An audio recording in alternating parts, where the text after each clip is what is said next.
আরে খাওয়ার সময় তো হাসিস না। ওদের দুজনের বন্ধুত্ব দেখে আমার এত রাগ উঠে। আয় তোরা। হ্যালো সোনিয়া। হাই। এই মিম, আমাদের না মুভি দেখতে যাওয়ার কথা, তাড়াতাড়ি চল যাই। হ্যাঁ চল চল।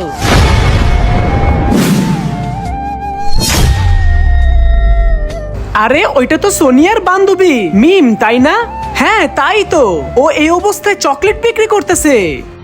একটা কাজ করি, ওর একটা ছবি তুলে রাখি।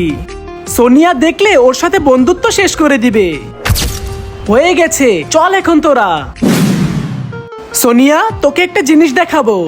তোর বেস্ট ফ্রেন্ড তোর টাকায় চলাফেরা করে, আর দেখ ও কি সব কাজ করে। কি মিম, তাহলে এই সত্য কথাটা আমাকে আগে কেন বলেনি? ওকে আমি ছাড়বই না। মজা পেয়েছি প্যাচ লাগিয়ে। এখন তো ওদের বন্ধুত্ব শেষ হয়ে যাবে। বন্ধুরা, তোমরা যদি এই ছবিটিকে ভালোবাসো, ভিডিওতে লাইক করে চ্যানেলটিকে সাবস্ক্রাইব করে দাও এবং তোমার সুন্দর নাম কি সেটা কমেন্টে লিখে দাও। এই মিম, আরে কি হয়েছে সোনিয়া? সোনিয়ার টাকা এখন আমরা চলবো। মিম, তুই এত বড় কথা আমার থেকে লুকালি কেন? কি হয়েছে? আমি কি করেছি বল আমাকে। তুই এইসব বিক্রি করিস, তুই তো কখনোই আমাকে বলিসনি।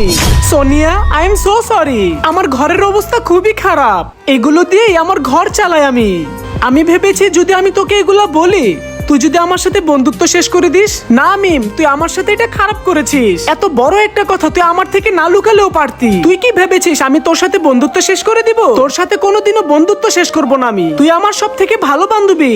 তোর লুকানোটা ঠিক হয়নি কিন্তু মিম।